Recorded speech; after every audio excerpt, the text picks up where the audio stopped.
Dear shareholders, when I founded the Adani Group over 3 decades back, I had never have imagined that the Adani Group would grow to become one of the largest conglomerates of the country. It was on the 12th of September 1994 that Adani Enterprises, then known as the Adani Exports, launched its IPO. I had just turned 32. Today, as I reflect over the past years, I am grateful to so many who have enabled your company to come this far. While our true ambitions still lie ahead of us, when we make time to look back, we also realize how much ground we have covered over the past 30 years. Along this journey, if there is one characteristic that has continued to define us,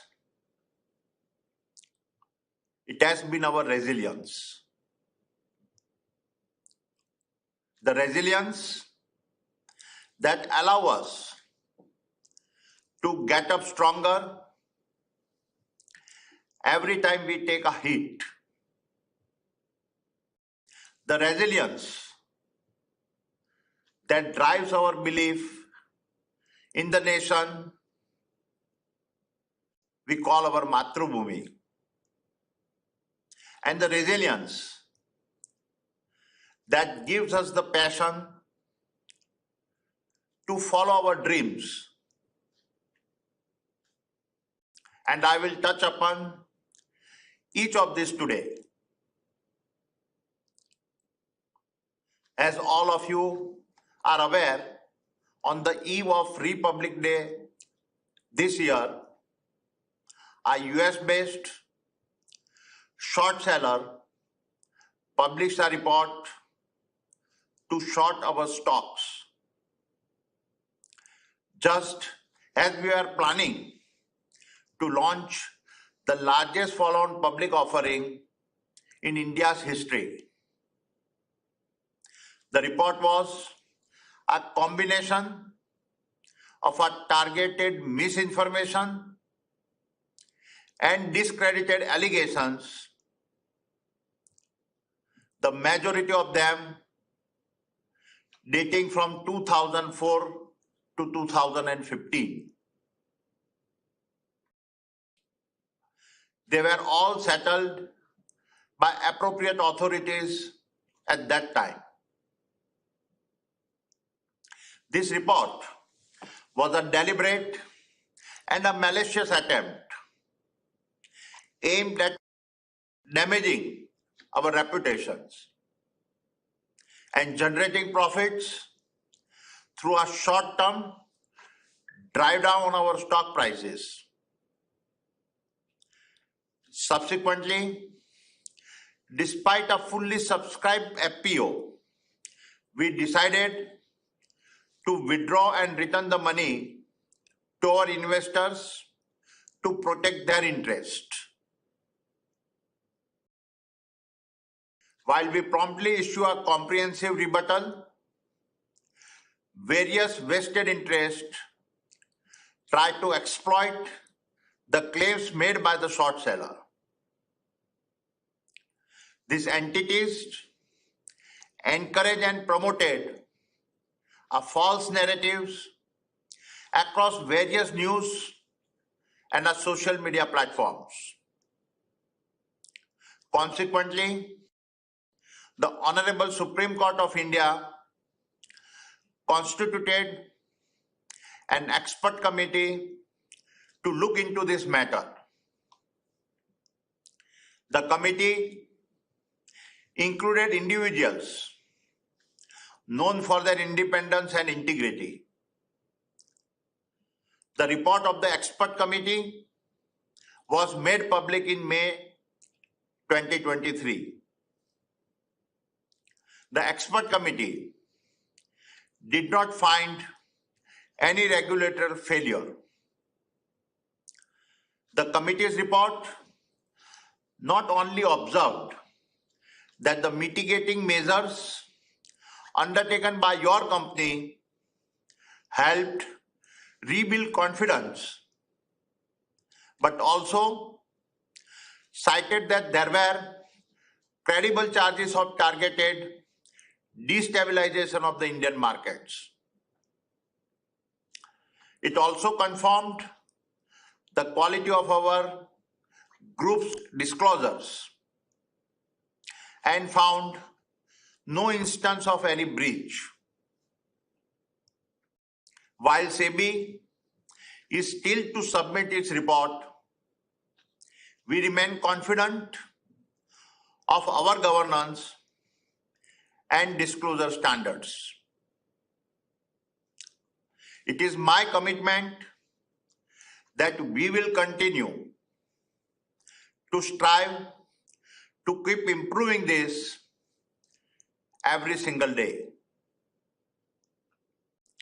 Our track records speaks for itself, and I am grateful for the support our stakeholders have shown as we went through these challenges.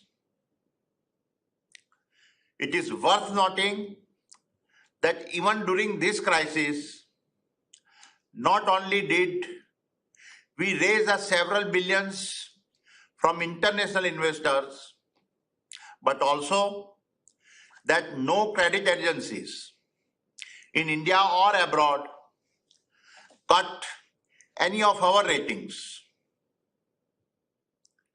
This is the strongest validation of the belief that the investors have in your company's governance and capital allocation practices.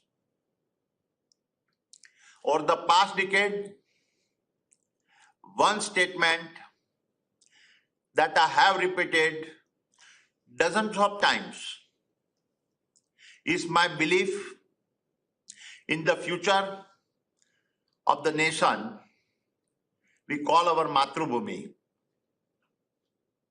Let me try and set some context. Today,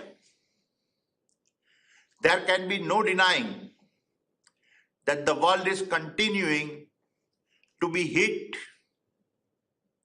by multiple shocks, be it the climate emergency, geopolitical challenges, supply chain and energy volatility, or a persistent inflation. We have never had a time when such events were happening simultaneously without a clear solution in sight. Add to these opportunities and challenges because of the technological revolutions, especially the breathtaking advances in artificial intelligence, and what we have is a massive potential reset in the existing global operating models, the future of work, the future of learning, the future of medicine, and in some ways, the future of economic growth itself will need to be reset. Therefore, as we end one financial year and begin another, it is important to take a step back and assess the global situation and India's position as part of this landscape. While economic cycles are getting increasingly hard to forecast. There is a little doubt that India, already world's fifth largest economy, will become the world's third largest economy well before 2030, and thereafter the world's second largest economy by 2050. It is well understood that for any economy to implement policy and lay the foundation of growth, a stable government is critical. And we have seen this impact with the implementation of several structural reforms that are critical for a strong, sustainable, and a balanced growth. This stability, coupled with India's demographics and a continued expansion of our internal demand, is a potent combination. Our nation's demographic dividend is expected to drive consumptions and accelerate the growth of a tax-paying society at a record pace. The United Nations Population Fund projects that India's median age will be just 38 years even in 2050. Over this period, India's population is expected to grow by approximately 15% to 1.6 billion, but the per capita income will accelerate by over 700% to about 16,000 US dollars. On a purchasing power parity basis, this per capita metric will be 3 to 4 times higher. And we have the statistics to prove it. Following our independence, it took us 58 years to get to our first $1 trillion of GDP, 12 years to get the next trillion, and just 5 years for the third trillion. I anticipate that within the next decade, India will start adding $1 trillion to its GDP every 18 months.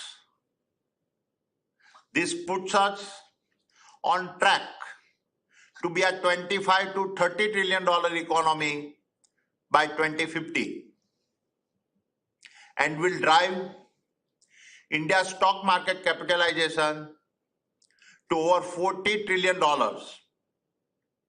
approximately a 10x expansion from the current levels. I would urge you to reflect on these incredible possibilities. India's success story of a balancing economic growth and a vibrant democratic society has no parallel. My belief in the growth story of our Matrubhumi has never been stronger. And now let me talk about our results. Our FY 22-23 operational and financial results are as much a testimony to our success as testimony to the continued expansion of our customer base be it on the B2B side or the B2C side. Our balance sheet, our assets, our operating cash flows continue to get stronger and are now healthier than ever before.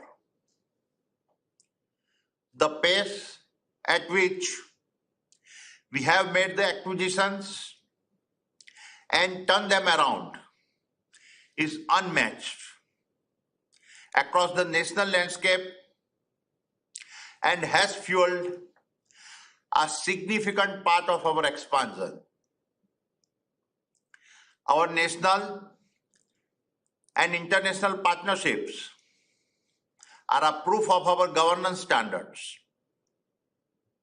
The scale of our international expansion is validated by our success in Australia, Israel, Bangladesh, and Sri Lanka. Some of our key achievements are as follows.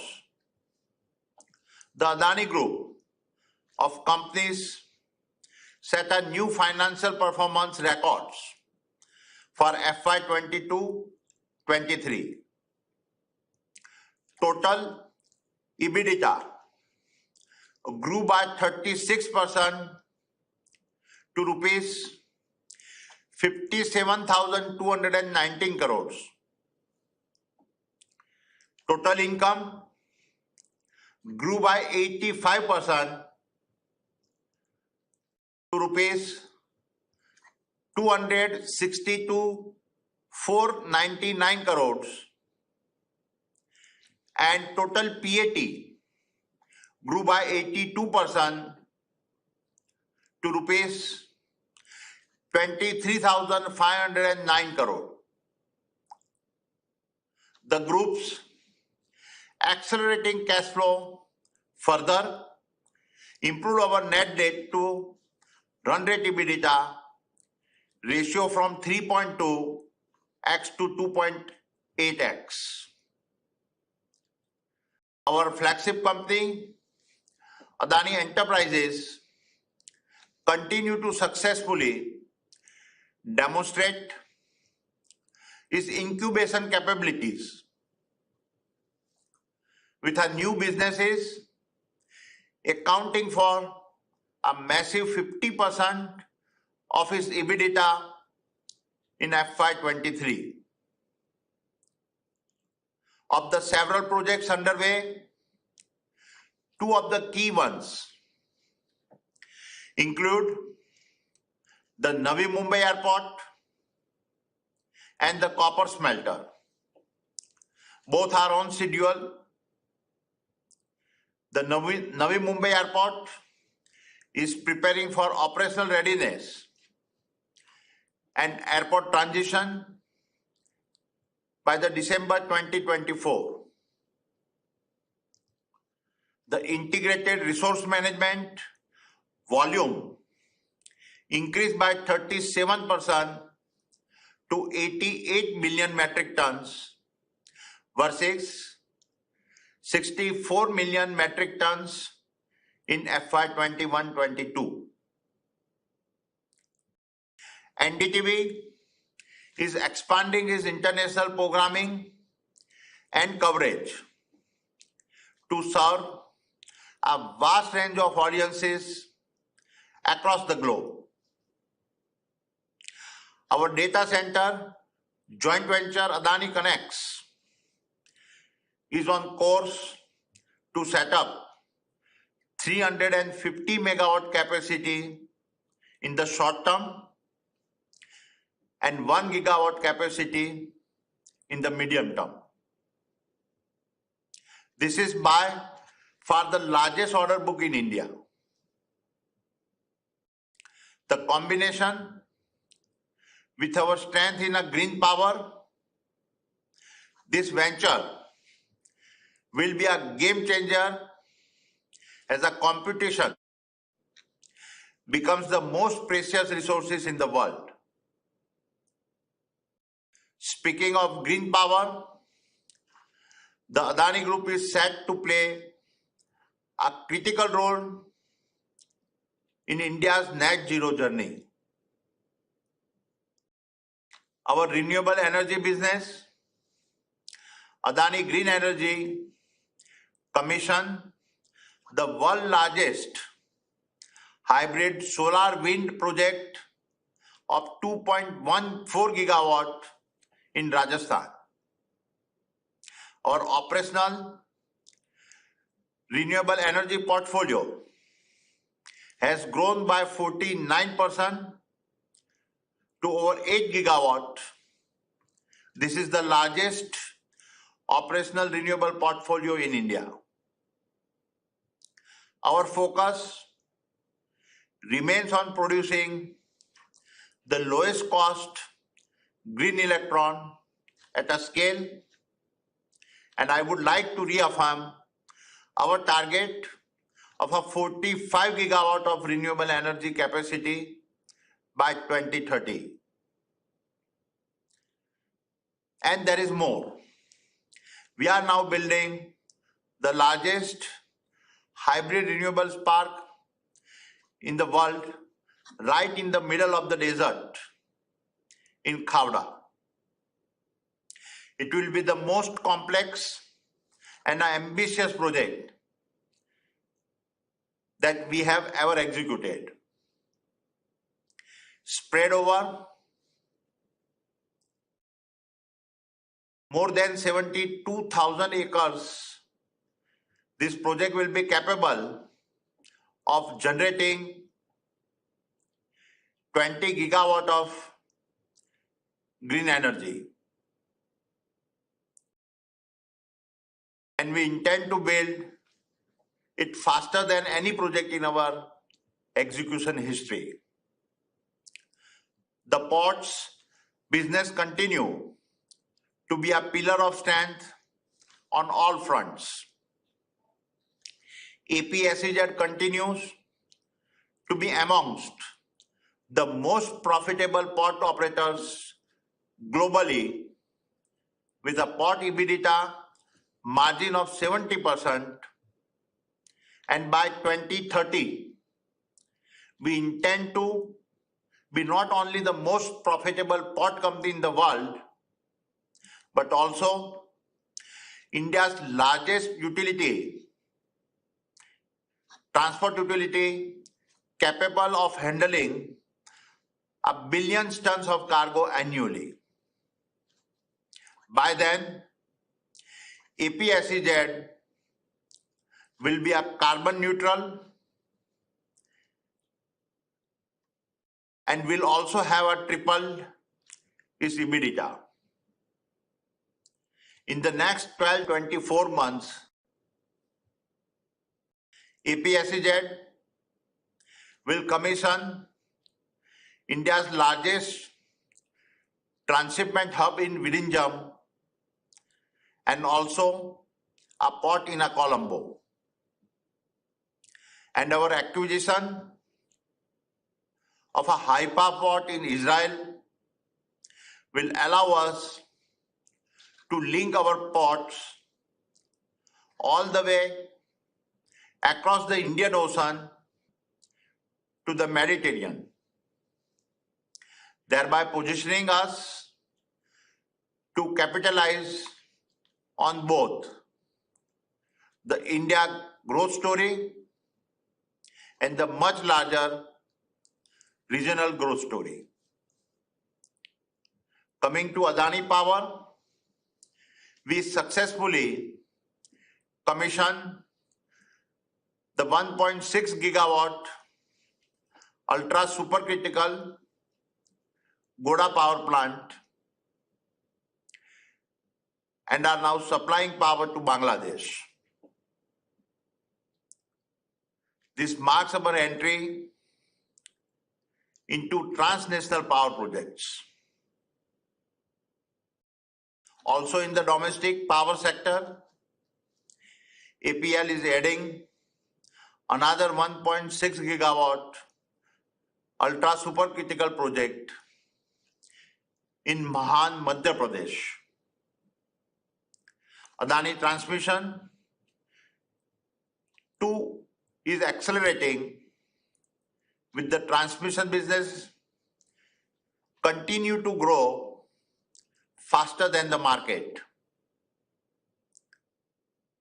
ATL's revenue are anticipated to expand by 18% and cross rupees 4,000 crore in annuity income. I'm also very pleased to state that ATL's Mumbai distribution business achieved a reliability of 99.99% and was ranked the number one discom by the Union Ministry of Power. ATL will also take Mumbai to 60% renewable power, making it the first mega city in the world to achieve over 50% power from a solar and wind. Adani Total Gas Limited expanded access to clean cooking fuel to 124,000 households this year, with a 46% increase in revenue to rupees 4,683 crore. ATGL is transforming into a full spectrum sustainable energy provider with a rapidly expanding urban EV charging infrastructure and a biofuel businesses. Finally, on the partnership front, the Adani Group continues to attract our global investment partners aligned to our long-term approach of building and operating a world-class assets. In March 2023, we successfully executed our secondary transactions with GQG Partners of a US dollar 1.87 billion despite the volatile market conditions. Never in the history of our group have I been able to list so many achievements, and I continue to remain grateful for all your support and faith in us. Dear shareholders, our country is now the most exciting land of opportunities.